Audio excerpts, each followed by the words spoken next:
Hi friends, welcome to உண்மையும் பொய்மையும். உண்மையை உறக்கச் செல்வோம், நாமார்க்கும் குடியெல்லோம், நம்மனை அஞ்சோம் அப்படிங்கிறத நம்ம சேனலோட மோட்டோ நான் நினச்சிருக்கிறது. அதுபடி எந்த ஒரு விஷயத்தையும் அச்சமில்லாமல் எல்லா தரப்பையும் அலசி ஆராய்ந்து எது சரி என்று நம்மோட முடிவை சொல்றதோடு மட்டுமல்லாமல் மக்களுக்கு உண்மை தன்மையை விளக்கி ஒரு இன்ஃபார்ம் சிட்டிசன்ரி, அதாவது நல்ல தகவல் அறிந்த ஒரு குடிமக்களை உருவாக்க வேணுங்கிறதும் நம்மளோட சேனலோட ஒரு நோக்கமாக இருக்கு. இப்பொழுது அதை முன்னிறுத்தி தான் நம்ம இந்த எல்லா போஸ்ட்டுகளையும் இந்த சேனல்ல வரிசையாக நம்ம போட்டுக்கிட்டு இருக்கோம்.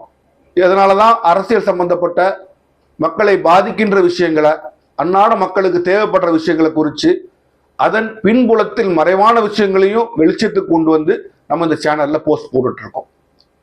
இன்றைக்கு மிகவும் பேசுபொருளாக இருக்கக்கூடிய ஒரு விஷயம் என்னன்னா ஜிஎஸ்டி, அதாவது ஜிஎஸ்டி 2.0 சொல்றாங்க. இந்த ஜிஎஸ்டியில் சில மாற்றங்களை மத்திய அரசு ஜிஎஸ்டி கவுன்சிலும் சேர்ந்து கொண்டு வருது. அதை குறித்து தான் நம்ம இன்றைக்கு உள்ள போஸ்ட்ல அதன் உண்மைத்தன்மையும் அதில் என்ன சொல்லியிருக்கிறாங்க, அது எப்படி மக்களை பாதிக்க போகுதுங்கிறதையும் நம்ம பார்க்க போறோம். சரி, ஜிஎஸ்டி என்ன சொல்றதுங்கிறதுக்கு முன்னாடி நம்மளோட சேனல்ல ட்ரேட்மார்க் நான் சொல்லுவேன். அதாவது நம்ம எப்படி நம்ம இந்த சேனலை கொண்டு போறோம்னா அதனுடைய நதிமூல ரிஷிமூலத்தையும் நம்ம தெரிஞ்சுக்கணுங்கிறதா நம்மளோட சேனலோடைய ஒரு முக்கியமான நோக்கம். ஜிஎஸ்டிங்கிற விஷயத்துக்கு போறதுக்கு முன்னாடி வரி விதிப்புனா என்னன்னு நம்ம கொஞ்சம் தெரிஞ்சுக்கிட்டோம்னா அது நமக்கு இன்னும் ஒரு கிளாரிட்டி, அதாவது நமக்கு ஒரு தெளிந்த மனப்பான்மையை நமக்கு அந்த விஷயத்தை குறித்து கொடுக்கும். வரி விதிப்புனா என்ன? மக்களுக்கு ஒரு விஷயம் தெரிய மாட்டேங்குது. நான் யார்கிட்ட பேசினாலும் ஒரு விஷயம் தெரிய மாட்டேங்குது. ஒரு அரசாங்கம் உங்ககிட்ட இருந்து ஒரு பைசா வரி வாங்கணும்னா கூட அதுக்கு ஒரு சட்டம் இருக்கணும். சட்டம் இல்லாம ஒரு பைசா கூட ஒரு குடிமகன் இருந்தோ ஒரு நபரிடம் இருந்தோ அரசாங்கத்தால வாங்க முடியாது. அப்போ நம்மகிட்ட வரி வசூலிக்கிறதுக்காக அது மத்திய சட்டங்களா இருந்தா பாராளுமன்றமும் மாநிலங்களும் மக்களும் சேர்ந்து சட்டத்தை பாஸ் பண்ணி அது பிரசிடென்ட் கையெழுத்து வாங்கி அது மூலமா வரி வசூலிப்பாங்க. அது மாநில சட்டங்களா இருந்தா நம்முடைய சட்டசபை ஒரு பில்லை பாஸ் பண்ணி கவர்னர் கையெழுத்து வாங்கி அது மூலமா வரி வசூலிப்பாங்க. அதே போல லோக்கல் பாடிஸ் ப்ராப்பர்ட்டி டேக்ஸ்ல அவங்க ரெசல்யூஷன் வச்சு பாஸ் பண்ணி சபையில வச்சு பாஸ் பண்ணி தான் வசூலிக்க முடியும். இது இல்லாம ஒரு பைசா கூட ஒரு நபரிடம் இருந்து எந்த அரசாங்கத்தாலும் வரியாக வசூலிக்க முடியாது. இதுதான் வரி வசூலிக்கக்கூடிய அடிப்படை. சரி, வரி எத்தனை வகை இருக்குன்னு நம்ம தெரிஞ்சுக்கணும் இல்லையா? ரெண்டே வகை தான் வரியில இருக்கு: டைரக்ட் டாக்ஸ், இன்டைரக்ட் டாக்ஸ். இந்த டைரக்ட் டாக்ஸ்ங்கிறது யார் சம்பாதிக்கிறாங்களோ அவங்களே நேரடியாக வரியை கட்டுறது தான் டைரக்ட் டாக்ஸ். இதுக்கு உதாரணம் இன்கம் டாக்ஸ், கார்பரேட் டாக்ஸ், இந்த capital gains tax. Income tax நீங்க வருமானம் சம்பாதிக்கிறீங்க, நீங்களே கட்டிடுறீங்க. இன்டைரக்ட் டாக்ஸ்ங்கிறது யார் ப்ரொடியூஸ் பண்றாங்களோ, யார் சம்பாதிக்கிறோம் அவங்க கட்டாம அந்த வரிச்சுமையை இன்னொருத்தருக்கு மாற்றி கொடுக்கிறது. இதுல தான் இந்த ஜிஎஸ்டி, கஸ்டம்ஸு, மற்ற எல்லா வகையான டாக்ஸுகளுமே இந்த இன்டைரக்ட் டாக்ஸ், அதாவது எக்ஸைஸ் டியூட்டி எல்லாமே இன்டைரக்ட் டாக்ஸ் தான் வரும். அதாவது பொருளை தயாரிக்கிறது ஒருத்தர், அவங்க தயாரிச்சு அதுல டாக்ஸையும் வச்சு அதை ஒரு செல்லருக்கு கொடுக்க, அந்த விற்பனையாளர் கொடுக்க, அந்த விற்பனையாளர் வந்து கன்சியூமர் நுகர்வோர் அதை கட்டுவார். இது இன்டைரக்ட் டாக்ஸ். யார் தயாரிக்கிறாங்க அவங்க கட்டுறது இல்லை, இன்டைரக்டா அதை நுகர்வோர் கட்டுறாரு. இந்த ஜிஎஸ்டிங்கிறது இன்டைரக்ட் டாக்ஸ் தான் வரும். இந்த டைரக்ட் டாக்ஸுக்கு இன்டைரக்ட் டாக்ஸுக்கு என்ன வித்தியாசம்னா, டைரக்ட் டாக்ஸ் நீங்க பாத்தீங்கன்னா ஒரு அளவுக்கு மேல உங்களுக்கு வருமானம் இருந்தா நீங்க இன்கம் டாக்ஸ் கட்டுறீங்க. அது கீழே இருந்தா நீங்க கட்ட வேண்டியது இல்லை. அது ஒவ்வொன்றுக்கும் ஒரு ஸ்லாப் வச்சிருக்காங்க. வருமானம் கூட கூட நீங்க கட்டக்கூடிய வரியோட தொகையும் கூடும். ஸோ அந்த வருமானத்துக்கு கீழே நீங்க இருந்துட்டீங்கன்னா இந்த டைரக்ட் டாக்ஸ் நீங்க கட்ட வேண்டிய அவசியமே இல்லை, நீங்க தப்பிச்சுக்கலாம். ஆனா ஜிஎஸ்டி அப்படி இல்லை, உங்க வருமானம் கிடையவே கிடையாது. எந்த பொருளை வாங்கினாலும் அதுக்கு என்ன ஜிஎஸ்டி இருக்கோ அதை நீங்க கட்டித்தான் ஆகணும். ஐயா எனக்கு இத்தனை வருமானத்துக்கு இல்லைன்னு நீங்க சொல்ல முடியாது. அதனால இது இன்டைரக்ட் டாக்ஸ்னால எல்லா மனிதனையும் பாதிக்கும். முன்னாடிலாம் நீங்க டிபேட்ஸ் எல்லாம் பாத்தீங்கன்னா சொல்லுவாங்க, நான் வரி கட்டுறேன், அதனால இந்திய குடிமகன் டாக்ஸ் பே பண்ண, இன்கம் டாக்ஸ் பே பண்றவங்க சொல்லுவாங்க, நான் வரி கட்டுறேன், வரி கட்டாமங்களே நான் சுமக்கணுமான்னு. இப்ப இந்தியாவில வரி கட்டாது எவனும் கிடையாது. ஏன்னா பிச்சைக்காரில இருந்து மேல இருக்க வரைக்கும் எல்லாருமே நம்ம வரி கட்டத்தான் செய்வோம். அதனால யார் அப்படி சொன்னா நானும் வரி கட்டுறேன்னு சொல்லுங்க, ஏன்னா அதுதான் உண்மை. சரி, இந்த ஜிஎஸ்டிங்கிறது நம்ம பார்த்தோம் இல்லையா, இன்டைரக்ட் டாக்ஸ்குள்ள தான் வருது. இந்த ஜிஎஸ்டி இப்ப நம்ம கேள்விப்படுறோம்னா இப்ப ஜிஎஸ்டினா என்னங்கிற நம்ம இப்ப தெளிவா ஓரளவு பார்த்துட்டோம். ஜிஎஸ்டிங்கிறது 2013 இருந்து தான் அதை பத்தி பாராளுமன்றத்தில் அதை பில்லா பாஸ் பண்ணி கையெழுத்தாகி அமலுக்கு வருது. அதாவது காங்கிரஸ் அரசாங்கம் இருந்துச்சு இல்லையா, யூபிஏ கவர்மெண்ட், அவங்களோட கடைசி ஆண்டில் தான் வருது. இதை ஜிஎஸ்டி முழுக்க முழுக்க கிட்டத்தட்ட இம்ப்ளிமெண்ட் பண்ண ஆரம்பிச்சது வந்து அதுக்கு பின்னால வர என்டிஏ கவர்மெண்ட், அதாவது நரேந்திர மோடியோட பிஜேபி கவர்மெண்ட் தான் இம்ப்ளிமெண்ட் பண்றாங்க. இப்போ இந்த ஜிஎஸ்டி வர்றதுக்கு முன்னாடி வரி எப்படி இருந்ததுன்னு நம்ம பார்த்துருவோம். இந்த ஜிஎஸ்டி வர்றதுக்கு முன்னாடி வரி எப்படி இருந்துச்சுன்னா, மாநிலங்களும் சில வரிகள் விதிக்கும், மத்திய அரசு சில வரிகள் விதிக்கும். நம்ம மத்திய அரசு விதிக்கிற வரிகள் பார்த்தீங்கன்னா central sales tax, excise duty, central excise duty, அப்படி சிஜிஎஸ்டி, இப்படி நிறைய ஒரு 3-4 வரிகள் எக்ஸைஸ் டியூட்டி, கஸ்டம்ஸ் டியூட்டிலாம் விதிக்கிறது மத்திய வரி. மாநிலங்கள் என்ன வரி விதிக்கும்னா value added tax, state sales tax, luxury tax, octroi, இப்படி நிறைய வரிகளை மாநிலங்கள் விதிக்கும். நம்ம தமிழ்நாடு முக்கியத்துவம் கொடுத்து பார்க்கறதுனால இந்த ஜிஎஸ்டினால தமிழ்நாட்டுக்கு லாபமா நஷ்டமாங்கிறதையும் நம்ம பார்த்தாகணும். பழைய வரி விதிப்பு முறைக்கும் இந்த ஜிஎஸ்டிக்கும் ஒரு மிக மிக முக்கியமான ஒரு வித்தியாசம் என்னன்னா, பழைய வரி விதிப்புல எங்க ஒரு பொருளை தயாரிக்கிறார்களோ அங்க வரி விதிச்சாங்க. இப்போ இந்த ஜிஎஸ்டிங்கிறது யார் நுகர்வோர் இருக்கிறாங்களோ அவங்ககிட்ட வரி விதிக்கிறாங்க. அப்போ இதனால என்ன பாதிப்பு தமிழ்நாட்டுக்கு வருதுன்னு நீங்க கேட்கலாம். தமிழ்நாடுங்கிறது ஒரு இண்டஸ்ட்ரியலைஸ் ப்ரொடியூசிங் ஸ்டேட், சரிங்களா?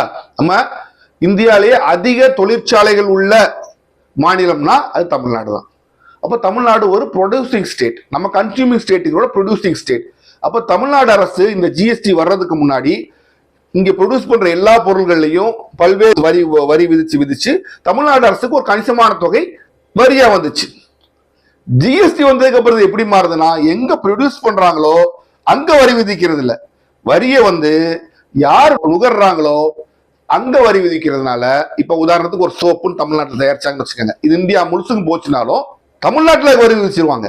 ஸோ தமிழ்நாட்டுக்கு அதுல காசு வந்துச்சு. இப்ப இந்தியா தமிழ்நாட்டில் 100 சோப் ப்ரொடியூஸ் பண்றாங்கன்னா 10 தான் தமிழ்நாட்டில் கன்சியூம் பண்ணுவாங்க. 90 சோப் வெளியூருக்கு போச்சுன்னா அந்த எந்தெந்த ஊர்ல வாங்குறாங்களோ அந்த ஸ்டேட் கவர்மெண்ட்டுக்கு தான் அந்த காசு கிடைக்கும், தமிழ்நாட்டுக்கு கிடைக்காது.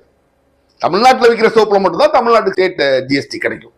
இந்த ஜிஎஸ்டியை பாதியா சென்டரும் ஸ்டேட்டும் பிரிச்சுக்கிறாங்க.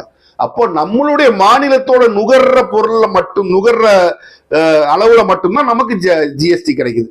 நம்ம நிறைய ப்ரொடியூஸ் பண்றோம் முன்னாடி, அப்போ நமக்கு நிறைய வரி கிடைச்சிட்டு இருந்துச்சு. இப்போ நம்ம முன்னாடி தயாரிக்கிற இடத்துல வரி கொடுத்துட்டு இருந்தது மாத்தி இப்போ வாங்குற இடத்துல கொடுக்கும்போது தமிழ்நாட்டுக்கு வரக்கூடிய வரி மூலம் வரக்கூடிய பணம் குறையுது. இதை எதிர்த்துதான் நம்மளுடைய மாநிலங்கள், ப்ரொடியூஸ் பண்ற மாநிலங்கள்லாம் இருக்காங்க இல்லையா, அவங்கெல்லாம் வந்து இது ஃபெடரல் ஸ்ட்ரக்சர் எதிர்த்து ஒரு ஒரு ஒரு அமைப்பு இதை கொண்டு வரக்கூடாது ஜிஎஸ்டின்னு போராடினாங்க. வழக்கம் போல கொண்டு வந்துட்டாங்க. அப்போ என்ன கொண்டு வர்றாங்கன்னா, உங்களுக்கு ஒரு வருமான லாஸ் இருக்கும், அந்த வருமான லாஸை நிறைவு செய்யற மாதிரி 20% உங்க ஆனுவல் இன்கம் கூடுற மாதிரி 5 ஆண்டுகளுக்கு நாங்க உங்களுக்கு காம்பன்சேஷன் கொடுப்போம் அப்படின்னு சொல்றாங்க. 2017 இது கொண்டு வரப்படுது. இந்த ஜிஎஸ்டி வந்து அமல்படுத்தப்படுது. 2017 ஜிஎஸ்டி அமல்படுத்தப்பட்டு 5 ஆண்டுகள் 2022 வரைக்கும் நாங்க உங்களுக்கு காம்பன்சேஷன் கொடுப்போம் அப்படின்னு மத்திய அரசு அந்த பாஸ் பண்ணி கொடுக்கணும், சட்டப்படி கொடுக்கணும். அதை கொடுக்கறதுக்குள்ளேயே அரியர் மேல அரியரா வச்சு அதை பாக்கியா வச்சு நம்ம கொடுக்கல. நம்ம அரசாங்கம் பயங்கரமா போராடிச்சு. ஏன்னா நம்ம மத்தியில் ஆளும் கட்சியோட ஆளுமை கீழ் இல்லாம நம்ம அப்போ வந்து அதிமுகவோ திமுக கீழே தான் எப்போது இருக்குனால அவங்க அதுல ஒரு அதிக அக்கறை காட்டிக்கல, நமக்கு சரியா கொடுக்கலங்கிறது தான் வரலாறு. ஸோ இந்த ஜிஎஸ்டினால தமிழ்நாடை பொறுத்த வரைக்கும் நமக்கு ஒரு பெரிய நஷ்டம் தான். அப்போ நுகர்ற இடத்துல இவங்க எங்க நுகர்றாங்களோ அங்க வந்து டாக்ஸ் கட்டணுங்கும் போது இது வட மாநிலங்கள் எல்லாத்துக்கும் அதிக லாபகரமாக அமையக்கூடிய ஒரு விஷயமா இருந்துச்சு. ஏன்னா இதுக்கு முன்னாடி அவங்க ப்ரொடியூஸ் பண்றதோட நுகர்றது தான் ஜாஸ்தியா இருந்துச்சு. உங்களுக்கே தெரியும், நம்ம கட்சிகள் இருக்காங்க இல்லையா, நம்ம தேசிய கட்சிகள் அவங்க தான் முக்கியம். நம்ம இன்னைக்கு ஒரு மாற்றாந்தாய் பிள்ளை மனப்பான்மையோட நம்மளை பார்ப்பாங்க. இல்லை அவங்களுக்கு ரொம்ப சாதகமா வர்றதுனால முண்டி அடிச்சுட்டு எல்லாத்தையும் இதை பாஸ் பண்ணி வச்சுட்டாங்க. ஏன்னா நஷ்டம் நமக்கு தான். தென் மாநிலங்கள் எல்லாமே ப்ரொடியூசிங் ஸ்டேட்ஸ். நம்ம ப்ரொடியூஸ் பண்ணுவோம், அவங்க கன்சியூம் பண்ணுவாங்க. ஒரு டாக்ஸ் சிஸ்டத்தை அப்படி மாத்தி நமக்கு வந்து நஷ்டம் வர்ற மாதிரி ஏற்படுத்த கொண்டு வரப்பட்ட சிஸ்டம் தான் இந்த ஜிஎஸ்டி. சரி, இது இப்படி இருக்க, இது கொண்டு வரும்போது ஜிஎஸ்டியில 4 ஸ்லாப் வச்சிருந்தாங்க. ஒவ்வொரு பொருளுக்கும் 5% வரி இருக்கலாம், அல்லது 12% வரி இருக்கலாம், அல்லது 18% வரி இருக்கலாம், இல்ல 28% வரி இருக்கலாம் அப்படின்னு கொண்டு வந்தாங்க. இப்போ வரைக்கும் அதுதான் அமல் பெறும். ஒவ்வொரு பொருளுக்கும் ஒரு டாக்ஸ் ஒரு இருக்கும். இந்த ஸ்லாப் இருக்கும், அந்த டாக்ஸை நுகர்வோர் வந்து கட்டிடணும். ஒரு பொருளை வாங்குறீங்க, வாங்கினதுக்கு அப்புறம் அதுக்கு மேல அந்த ஜிஎஸ்டியை நீங்க அவங்களுக்கு கட்டணும். முன்னாடி எல்லாம் பொருளை பார்த்தீங்கன்னா இன்க்ளூசிவ் ஆஃப் ஆல் டாக்ஸஸ் இருக்கும். 10 ரூபான்னு போட்டா நீங்க 10 ரூபாய் கொடுத்து நீங்க வாங்கிட்டு வந்துகிட்டே இருக்கலாம், இன்க்ளூசிவ் ஆஃப் டாக்ஸ் இருக்கும்போது. இப்போ அப்படி இல்லை, நீ 10 ரூபாய்க்கு ஒரு பொருள் வாங்கினா ஜிஎஸ்டி என்னவோ ஜிஎஸ்டி பில்ல தனியா வரும், நீங்க கட்டணும். அப்போ நுகர்வோருக்கு இது ஒரு பாரம், இதோட பாரம் டைரக்டா நுகர்வோருக்கு வருது. இது ரொம்ப நாளமா என்ன சொல்லிட்டு இருக்காங்கன்னா, நீங்க ரொம்ப பல ஹையரா வரி விதிக்கிறீங்க, குறைக்கணும்னு எல்லாரும் போராடுறாங்க. மத்திய அரசுக்கு நல்ல வருமானம், மத்திய அரசு இது வரைக்கும் அதை செய்யல. இப்போ என்ன முடிவு பண்ணியிருக்காங்கன்னா, இது 4 ஸ்லாபை எடுத்துட்டு நம்ம மெயினா 2 ஸ்லாபை கொண்டு வரணும். 5%, 5%, 18%. இதுக்கு மேல சூப்பர் லக்ஸரி டாக்ஸ், சின் டாக்ஸ் கொண்டு வராங்க. அது 40%. அதாவது ரொம்ப விலை உயர்ந்த சில பொருளுக்கு 40% டாக்ஸ் அவங்க நிர்ணயிக்கிறாங்க. சாமானிய மனிதனை பொறுத்த வரைக்கும் இந்த 5%, 18% தான் நமக்கு ஜென்ரலா நமக்கு பொதுமக்களை பாதிக்கக்கூடிய இந்த ஸ்லாப், இந்த 2 ஸ்லாப் தான். இந்த எலக்ட்ரானிக் ஐட்டம்ஸ் மாதிரி பொருள்கள்லாம் 28%ல இருந்து 18% வரை குறைக்கிறாங்க. இப்படி அதுக்குள்ள இன்புட் காம்பனன்ட்ஸ் எல்லாத்துக்குமே ஜிஎஸ்டி குறைக்கிறாங்க. இதனால என்ன சொல்றாங்கன்னா, பொருட்களோட விலையும் குறையும். ஏன்னா ஒரு பொருள் அப்படி கொடுக்குறது, அதுக்குள்ள உள்ள பொருட்கள்லாம் வரும், அதுக்கும் ஜிஎஸ்டி இருக்கும். அப்போ அதோட விலையும் குறையுது. அப்போ ஒரு ஏசி தயாரிக்கிறோட காஸ்ட்டும் குறையும். 8 to 10% வரை காஸ்ட் குறையும் அப்படின்னு சொல்றாங்க. ஏசி, வாஷிங் மிஷின் எல்லாத்துலயுமே 8 to 10% வரைக்கும் இந்த ஜிஎஸ்டினால காஸ்ட் குறையும் அப்படின்னு நமக்கு சொல்றாங்க. இது மட்டும் இல்லாம பொருளோட டாக்ஸ்ல குறையும் போது மக்கள் அதை வாங்கி நுகர்வோட அமௌண்ட்டும் கூடும்.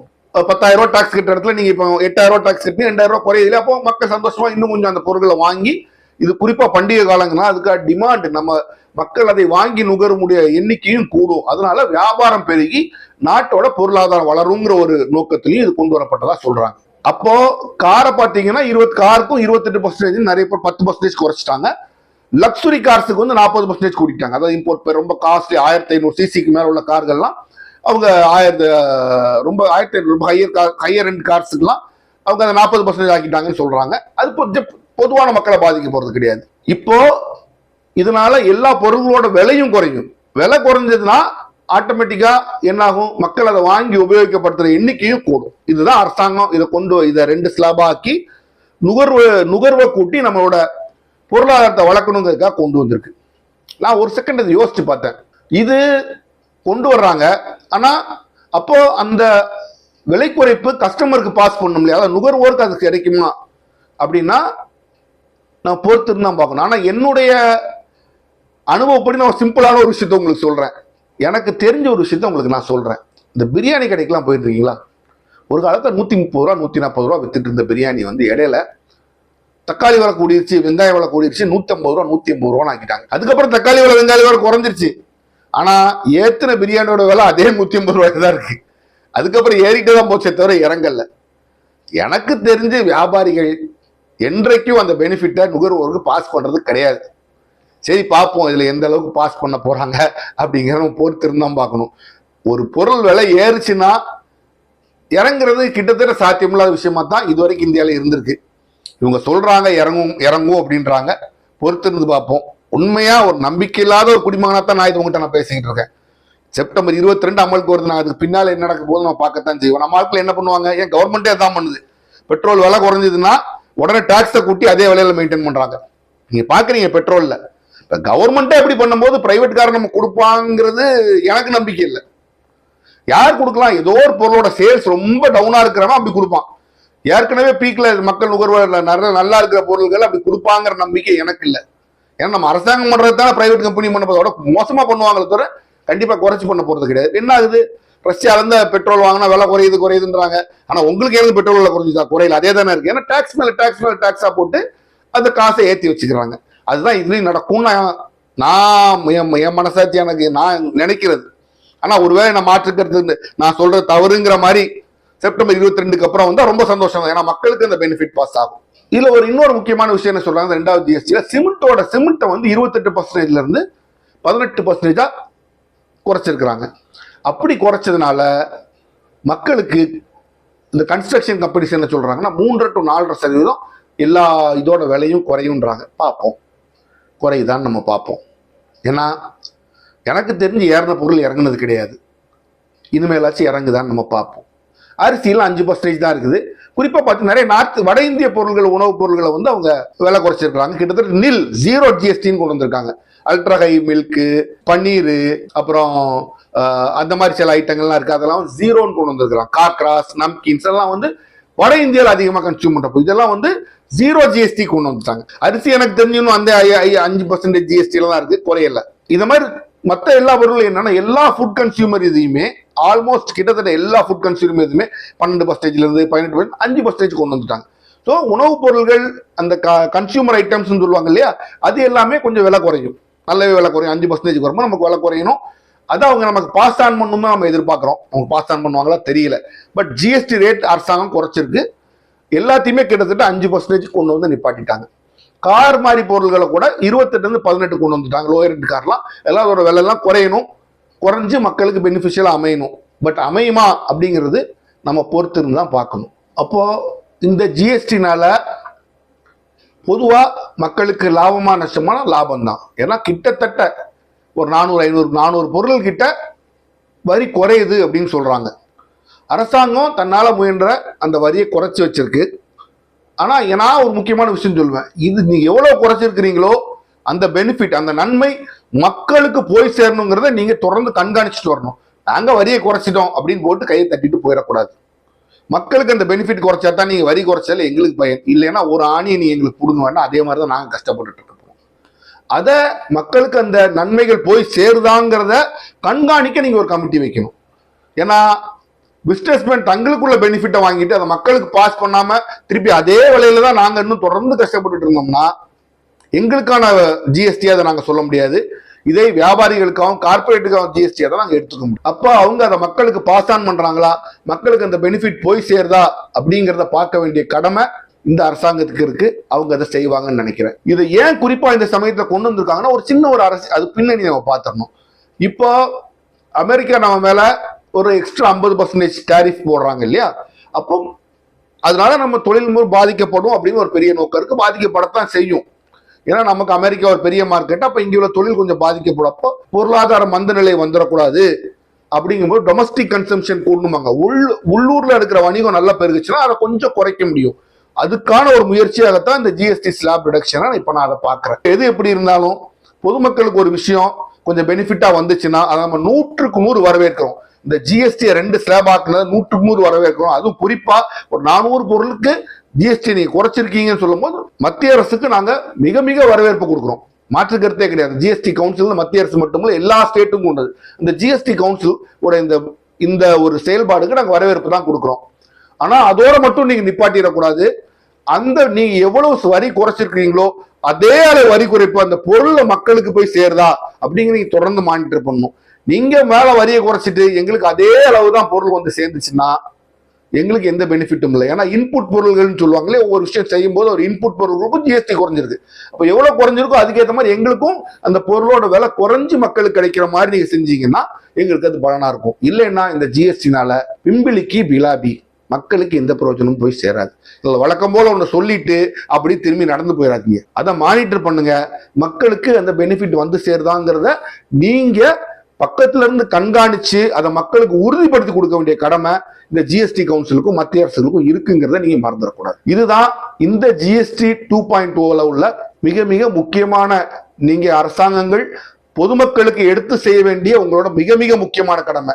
வரியை குறைச்சதோட போச்சுன்னு தயவு செய்து போயிடாதீங்க. இதை மாதிரி பொதுமக்களுக்கு அன்றாடம் பாதிக்கக்கூடிய பொதுமக்களை வாழ்க்கை சார்ந்த விஷயங்களை மட்டும்தான் நம்ம டிஸ்கஸ் பண்ண போறோம்.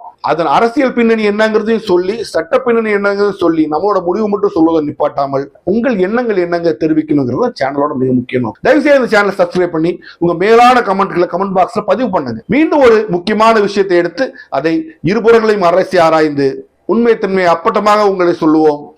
மீண்டும் சந்திப்போம்.